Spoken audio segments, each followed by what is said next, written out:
Hayyee assalamu alaikum warahmatullahi wabarakatuh. Jirtu kabajamtoota dhaggeeffattoota qaqqaaliiwwan ilmaan Oromoo addunyaa kanarratti argamtan meeqam jirtan? Alhamdulillah. Asin jalaa badeen ture gidduu kana dhiifamaa naaf qolchaa isiniin jedha amma deebi'ee dhufeetiin jira kuno.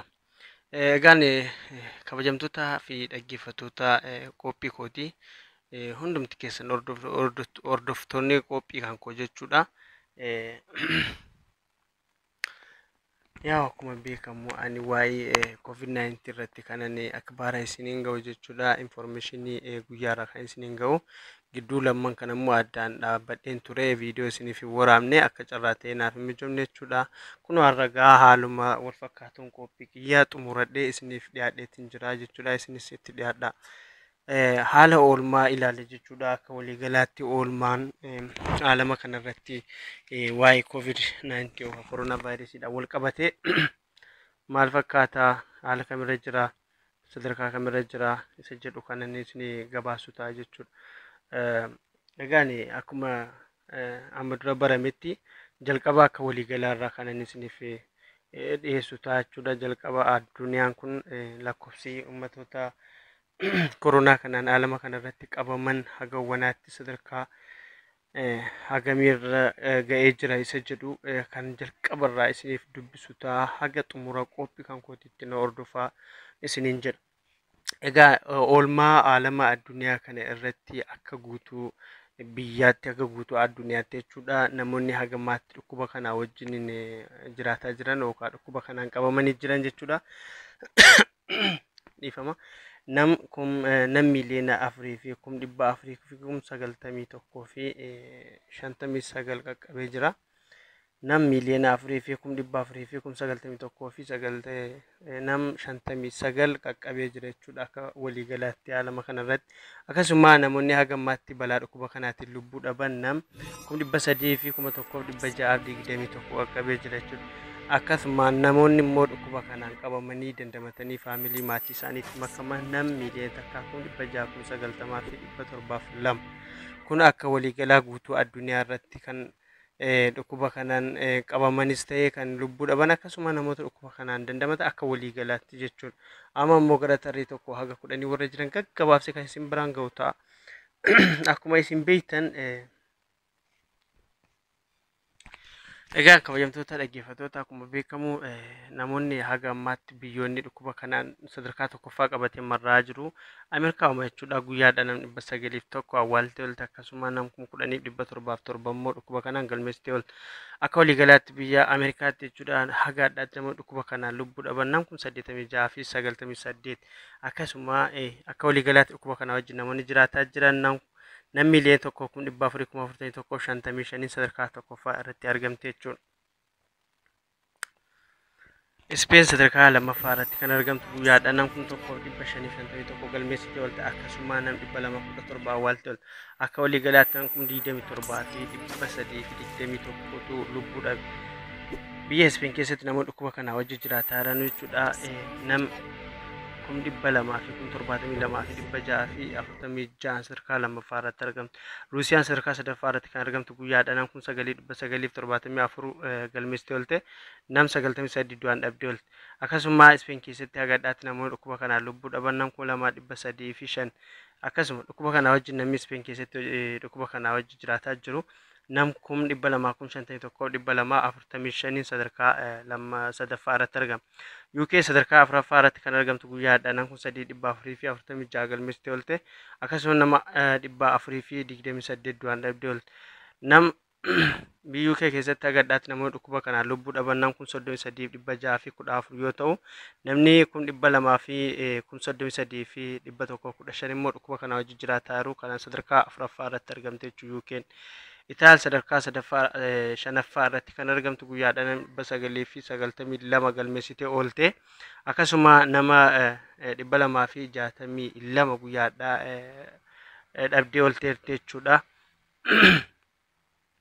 Akka waliigalaatti biyya Itaalii keessatti haga addaatti namoonni dhukkuba kanaan lubbuu dhaban nam 31,300 fi 68 jechuudha. Akkasuma Itaalii keessatti namoonni dhukkuba kanaa wajjin jiraataa jiran nam 223 fi 96 sadarkaa ja'affaa irratti argamu. Itaaliin sadarkaa shanaffaa irratti argamte jechuudha. Biraazil sadarkaa jahaffaa irratti kan argamtu guyyaa hadhaa nama 7,218 galmeessitee oolte dhukkuba kanaan. Akkasuma nama 397 du'aan dhabdee oolteerti. Akka waliigalaatti biyya Biraazilitti hagadhaatti namoonni dhukkuba kanaan lubbuu dhaban namkum 1,355 qaqqabeera. Akkasuma namoonni biyya Biraazilitti dhukkuba kanaan wajji jiraataa jiran namkum 1,196,375 sadarkaa jahaffaa irratti argamtu. Faransaay sadarkaa torbaffaa irratti kan argamtu guyyaadhaa kan dhukkuba kanaan galmaa'an jiru kan du'e 351. Akka waliigalaatti kan du'an namkum 27 fi 425 qaqqabee jira.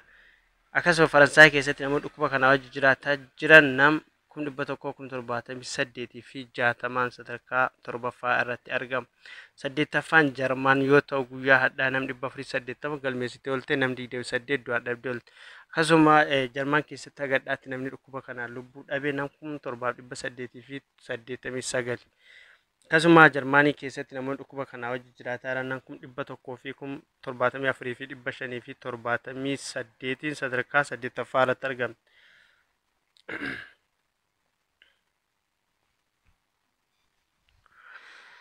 Turkiin sadarkaa saglaffaa irratti kan argamtu guyyaadha nam 1,600 fi 35 galmeessitee oolte. Akkasuma nam 55 du'aan boqotee ooleera. Akka waliigalaatti nam 4,000 fi 7 du'aan boqote biyya Turkii keessatti. Akkasuma Turkii keessatti namoonni dhukkuba kanaa wajji jiraataa jiran nam 144 fi 700 fi 49 sadarkaa saglaffaa irratti argamu. Iraan kurnaffaa irratti kan argamtu nam 1,800 fi 8 galmeessitee oolte. Akkasuma nam 71 du'aan dhabdee oolte. Akka waliigalaatti nam 6,000 fi 800 fi 54 du'aan dhabdeerti. Akkasuma Iraan keessatti namoonni dhukkuba kanaa wajji jiraataa jiran lakkoofsi isaanii nam 100,000 14,500 fi 33 sadarkaa kurnaffaa irratti argamti. Egaa kabajamtoota dhaggeeffattoota qaqqaalii waa'ee ilmaa Oromoo kanneen ani tokko haga 10 warra jiran qabadhee isinii dhiyaadhe kanneen haga ammaatti ani isinii dhiyeesse kanaadha jechuudha. Amma kan biyya Arabaa gaggabaabsee kan isin biraan ga'u ta'a. Saa'ud Arabiyaan guyyaadha namni 10 du'aa yoo boqotu. Akkasuma nam 2,000 fi 39 galmeessitee oolte dhukkuba kanaan. Akkasuma nama 2,083 qaqqabeera namni dhukkuba kanaan lubbuu dhabe Saawudii keessatti. Akka waliigalaatti nam 46,278 qaqqabeera. Dubaay keessatti guyyaadha namni 2 du'aa yoo boqotu. Nam 698 galmeessitee oolte. Akka waliigalaatti nama 208 qaqqabe kan du'e. Dubaay keessa namoonni dhukkuba kanaa wajji jiraataa jiran nam 21 fi 84 qaqqabeera. Qatar keessatti guyyaa hadhaa nam 1,733 galmeessitee oolte kan du'e 14 qaqqabe. Akka waliigalaatti hadha kan du'e hin jiru. Akkasuma nam 28 fi 272 qaqqabeera. Akka waliigalaatti biyya Qatar keessatti. Kuwait keessatti guyyaa hadhaa nam 900 fi 49 galmeessitee oolte. Akka waliigalatti namni 6 hadha du'aan boqote. Akka waliigalaatti nam 88 qaqqabe kan du'e. Kuwait keessa namoonni dhukkuba kanaa wajji jiraataa jiran nam 1,000 nam 11,000 fi 975 qaqqabe. Bahareen guyyaa hadhaa kan du'e hin jiru kan galmaa'e nam 253. Akka waliigalaatti namni 10 nama 10 qaqqabee jira kan du'e jechuudha. Akkasuma Bahareen keessatti namoonni dhukkuba kanaa wajji jiraataa jiran nama 6,000 fi 969.